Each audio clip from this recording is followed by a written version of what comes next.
Good morning सगळ्यांना. तुमचं पुन्हा एकदा स्वागत आहे माझ्या या जंगलातल्या गावात.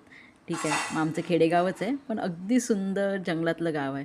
आणि आज सकाळीसुद्धा मी किती वाजता 6:30 पावणे 7च्या दरम्यान आम्ही दुसऱ्या शेतात जात होतो, जिकडे हापूसची कलमं लावली आहेत आणि त्यांना पाणी द्यायचं. अगदी ते 1 वर्षाचीच कलमं आहेत ना, त्यामुळे त्यांना पाणी द्यावं लागतं. आम्ही त्याला कलमं शिपणं असं बोलतो.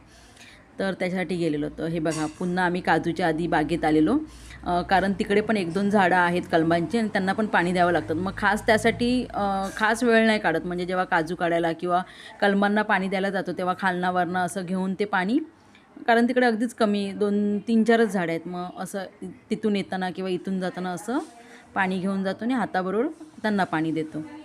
त्यामुळे पप्पा हे 2 कॅन भरून घेऊन आलेले. एक आधी खाली एका झाडाला दिलं आणि हे एक इकडे वरती एका झाडाला देण्यासाठी थांबलेले. इथे देणार होते पाणी आणि याच बागेतून मग आम्ही पुढे दुसऱ्या बागेत जाणार होतो. ती बाग हा डोंगर क्रॉस करून पुढे आहे. म्हणजे डोंगर चढला की आम्ही त्याला सडा बोलतो, सड्यावरनं पुढे जावं लागतं. मग तिथे ही दुसरी बाग आहे. तर हे पहा, ह्या बागेतनं जेव्हा आम्ही क्रॉस करत होतो तर इथून रस्ता नव्हता. तर पप्पानी असं गडग्यावरनं चढवलं आणि मला दाखवत होते की असं चढ आणि अशी उत्तर, मग येशील या साईडला. कारण पुन्हा नाहीतर खाली जावं लागलं असतं आणि पुन्हा वर चढावं लागलं असतं, म्हणून मग इथून शॉर्टकट. हे पहा, मी पण इथे चढायला घेतलं. खूप वर्षांनी चढत होते, अगदी लहानपणी चढत होतं माकडासारखे. आता नाही तसं हे राहिलं आहे. तर आज खूप वर्षांनी मी गडग्यावर चढली आणि मी ही बाग क्रॉस केली अगदी हळूवारपणे, झाडाला पकडत पकडत. तर हे पहा, मी ही बाग पूर्णपणे क्रॉस करून घेतली आणि आम्ही पुढे पुढे चालत राहिलो. तर इथे पप्पा मला सांगतायत की आमची बाग कुठून सुरू होते आणि कुठे. आता जी चालतो आहे ती जमीनसुद्धा आमची आहे, पण हे कातळ आहे. त्यामुळे इथे काय आम्ही गडगा बिडगा घातला नाही आहे किंवा झाडं पण लावली नाही, कारण कातळात काही झाडं जगत नाही. त्यामुळे ह्याला काय उगाच आम्ही म्हणजे खर्च नाही केला या जागेसाठी. तर पण पप्पा मला सांगतात की इथून सुरू होते, इथे जाऊन संपते. सगळ्या वेशी म्हणजे सगळ्या दाखवतात आहे की कुठून सुरू होते ना कुठे संपते आहे करून. तर मला पप्पा दाखवत हे चाललेले. तर हे पहा, आमची पूर्ण ही पण जागा आमचीच आहे, पण हे रस्त्यासाठी ठेवलेली आहे, म्हणजे जाण्या येण्यासाठीच जागा करून ठेवलेली आहे. बोला तर. इथून ही सगळी अशी बांधायला लागून अशी सरळ आपली गेली. अच्छा, आणि ह्याच्या वरच्या बाजूची आपलीच, पण ती सार्वजनिक. पूर्वजांची म्हणजे ती आधीची जागेचा मिळाली ती म्हातारीची. हा, ही वरची. आणि त्याच्यात फक्त 1-2 एकरमध्ये बांध घातली. हो काय बांध हो. अच्छा, हा आपलाच बांध. तळी वगैरे आहे ना ती, हां, तळीच्या बाजूला आहे. हे गोंड्याच्या तळी आहे ना. हा ना, हे दुसऱ्या रस्त्याने जातोय आपण. आपण खालच्या जातो आई वरच्या साईडने नाही जात आहे ना. तिकडून काय ते येतं नाही एवढं. हां, आता हे पहा, पुढे पुढे आम्ही चालत आलो आणि ज्या बागेत आम्हाला यायचं होतं त्या बागेच्या बाहेर आम्ही आता उभे आहोत. तर तिथून पुढे पुढे जातो आहे. या गडग्याचा पण रस्ता शोधतो आहे कुठे आहे तो. मला काहीच यातलं माहिती नाही. मी खूप वर्षांनी इथे आली आहे, अगदी नाही तरी 10-12 वर्षांनी आली आहे. तर इथे पण रस्ता नाही आहे. हे पप्पांनी मला गडग्यावरनंच चढवलं आणि हे पळत पुढे गेले. मी पाटणा येते नाही येते ह्याचं भानच नाही. त्याचं कारणच ते होतं, कारण हे पळत पळत पुढे गेले. त्यांना लांबून दिसलं की आमची जी कलमं लावली आहे तिथे लागलेला वणवा रात्री. तर त्यांना लांबून ते दिसलं की इकडे आग लागलेली आहे. त्यामुळे ते पटकन गडग्यावरनं उतरले आणि पळत पुढे गेले. मी आपली पाठी चढते आरामात. तर हे पहा, इथे हा सगळा वणवा लागला, पूर्ण रात्रीच लागलेला. आम्ही सकाळीच आलेलो इथे आणि रात्री हा वणवा लागून गेलेला होता, कारण सगळा तिकडनं धूर येत होता. त्यामुळे हा ताजा वणवा होता हे कळत होतं. हे पहा, आमची झाडं कशी अगदी होरपळली. नशीब एवढंच की पप्पानी झाडाच्या मुळाशी जे गवत असतं ना ते साफ करून ठेवलेलं, त्यामुळे झाडापर्यंत आग नाही आली. अगदी झाडाला राऊंड करून ती आग निघून गेली. पण ते जे गरम वाफा होता त्यामुळे पानं होरपळली होती फक्त. बाकी काही झाडांना नुकसान असं झालेलं नव्हतं. पण तरी पण त्यातली एखाद दुसरं झाडे मरू शकतं, ज्यांना आग जास्त हे झालेली होती, भाजली होती ती. तर ही पहा, पुढे सगळी जी ग्रीन दिसते ना मध्ये मध्ये, ते सगळी कलमं आहेत आणि त्यांना पूर्ण आगीने हे करून घेतलेलं. तर पाणी घालायला आता आम्ही म्हटलं जाऊ दे, आता पाणी तर घालूया झाडांना, कारण जस्ट पानं होळपळली होती, झाड असं काय जळलं नव्हतं. तर मी आपल्या एका कॅनने झाडांना पाणी घालत होती. पप्पाने आधी मला सांगितलं की वरती आहेत कॅन, आणि नंतर कळलं, त्यांना आठवलं की अरे वरती कॅनच नाही. त्यामुळे मी एका एका कॅनने घालत होते आणि पप्पा 2-2 कॅनने पाणी घालत होते. एका झाडाला आम्हाला 5 लिटर पाणी घालावं लागतं, किंवा एक दूड जर पाणी घेऊन गेलो, दूड म्हणजे हांडा आणि कळशी, तर एक दूड आम्ही फक्त 2 झाडांनाच घालतो, त्यावरती झाडांना घालत नाही. त्यामुळे झाडांना पाणी भरपूर आम्हाला घालावं लागतं, कारण हे एक दिवस आड आम्हाला पाणी घालायचं असतं. त्यामुळे बऱ्यापैकी झाडांना पाणी आम्हाला घालावं लागतं. तर तेच मी पुढे पुढे पुढे पुढे करत होती. हे पहा वणवा किती लागले तुम्हाला दाखवते. हे झाड पूर्ण जळून गेलं. ह्याचं मूळ पूर्ण असं म्हणजे खोड आहे ना, खोडनं सगळंच जळालं. हे आता ह्या वादळात ना पावसाच्या पडून झाल्या बघा, इकडनं धूर येतोय फांदीतून. आग कळते की अगदी रात्रीच लागलेली. संध्याकाळी पण नाही, संध्याकाळी कारण पप्पा तर त्या साईडने आलेले होते, त्यामुळे संध्याकाळी पण त्यांना आग दिसली नव्हती ना. आम्हाला या डोंगरावरनं आग दिसलेली, पण ही अगदी रात्रीची आग लागलेली होती. आणि या आमच्या शेतामध्ये वरचेवर आग लागतच असते. ही पहा कुठपर्यंत आग गेलेली. ही आमची खोपटी आहे मशीनसाठी ठेवलेली, कारण या विहिरीचं पाणी हाताने नाही काढू शकत, त्याला पंप लावला आहे. तर पंप ठेवण्यासाठी ती खोपटी छोटीशी बांधलेली आहे. ही पहा विहीर आमची अगदी 40 हात खोल आहे. ही विहीर पण फार जुनी आहे आमची. त्यानंतर सगळी काजू बिजू बघून जमा करून, जळलेले पण होते थोडेसे काजू, म्हणजे जराशी भाजलेले होते, ते जमा करून आम्ही परतीच्या प्रवासाला निघालो.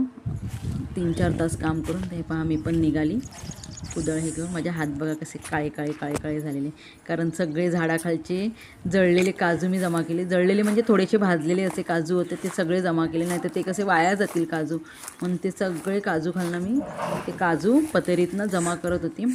सगळे हात माझे काळे काळे झालेले. त्यानंतर पप्पा मला सांगत होते की आता आपण खूप वेळ काम केलं आणि आता पाणी पियालं ना, तर आता मस्त करवंद खायची मजा आहे. कारण जर अशीच करवंद खाली तर चव नाही लागत, पण अशी भुकेला किंवा अगदी काम करून करवंद खाली ना की त्याची चव एकदम भारी लागते. तर मला पप्पा करवंद सांगत होते खा खा. मी तर काही जास्त खाल्ली नाही, पप्पा आपले खात खात निघालेले. त्यानंतर पप्पांनी मला जंगलात एक झाड दाखवलं.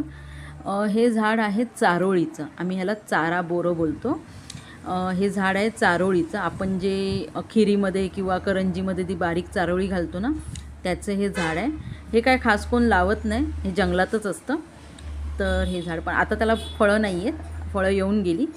आता हे नुसतं झाड मला पप्पा दाखवत होते की हे चारोळीचं झाड आहे. त्यानंतर तिथे पुन्हा त्यांना करवंद भेटली, तर हे करवंद खात बसलेत ते. आणि मी झाड बघत होते, खाली बघत होती मी वाकून वाकून कुठे दिसतं आहे का फळं, पण नाही, चारोळी कुठेच नव्हती.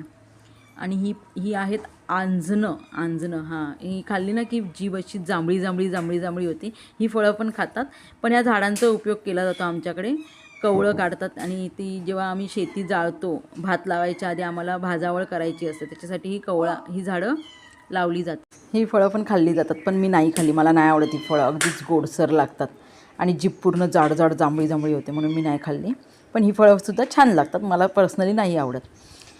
त्यानंतर हे पहा, ही दुसरी एक शेती आमची सार्वजनिक आहे. तर त्याच्या बाहेरचं ही तळी आहे, जी माती दिसते ती प्रॉपर तळी आहे. पावसात पूर्ण भरते ही तळी. आवळी नाही धरली आहे. आणि इकडचंच पाणी आम्ही लावणीसाठी वापरतो.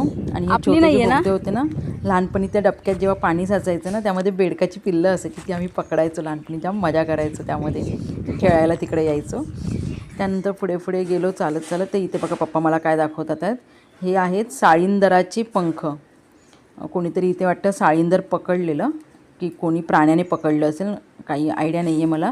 पण पप्पा मला दाखवत होते की कोणीतरी इथे साळींदर पकडलेलं. तर मला ती पंख पीस हे दाखवत होती. त्याची टोकेरी अशी पिसं अशी नसतात, त्याला टोकेरी असा बाणासारखा पार्ट असतो त्याचा, आणि तो जाम टोचतो. तर ते मला दाखवत होते की इथे कोणीतरी वाटतं साळींदर पकडलेलं आहे, कोणत्या तरी प्राण्याने किंवा माणसाने, काय असेल ते आम्हाला नाही माहिती होतं.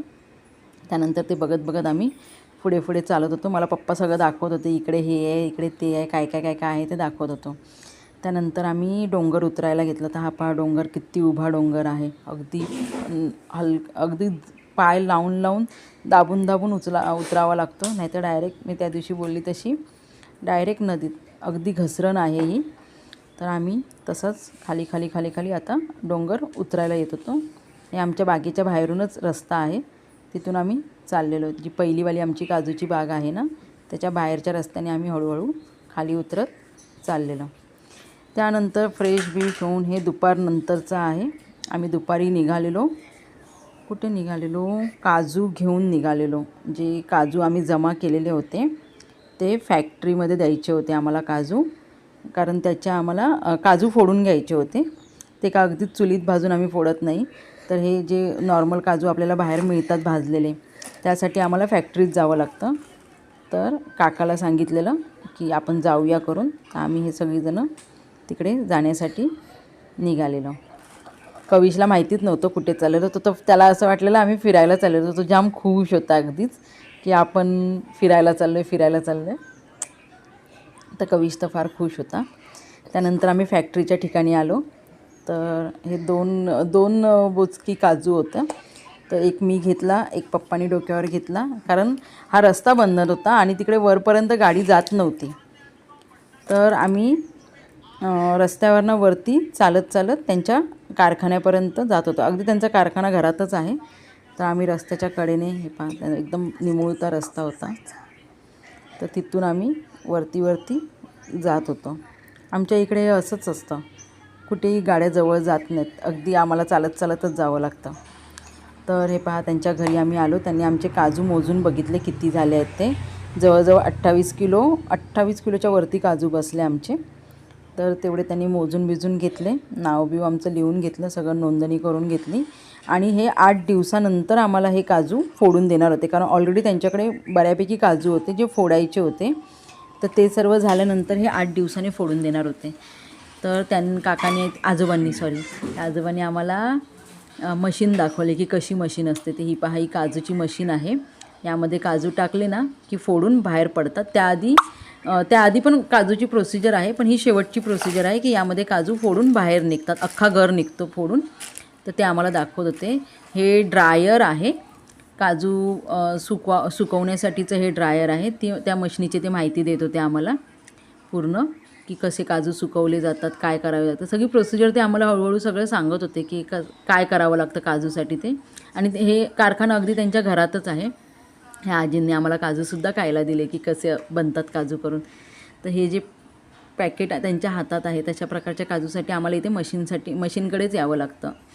आणि हे बॉयलर आहे, यामध्ये जवळजवळ 100 kg काजू यामध्ये जातात, ते बॉईल होतात. तर ते आजोबा आम्हाला माहिती देत होते की कसं काय होतं ते सगळं आम्हाला नीट सांगत होते की कशी प्रोसिजर करावी लागते. तर सर्वात आधी हा बॉईल करावा लागतो, त्यानंतर तो ड्राय करावा लागतो, आणि त्यानंतर तो पुढे काजू सालं काढण्यासाठी पुढच्या मशिनीमध्ये टाकला जातो.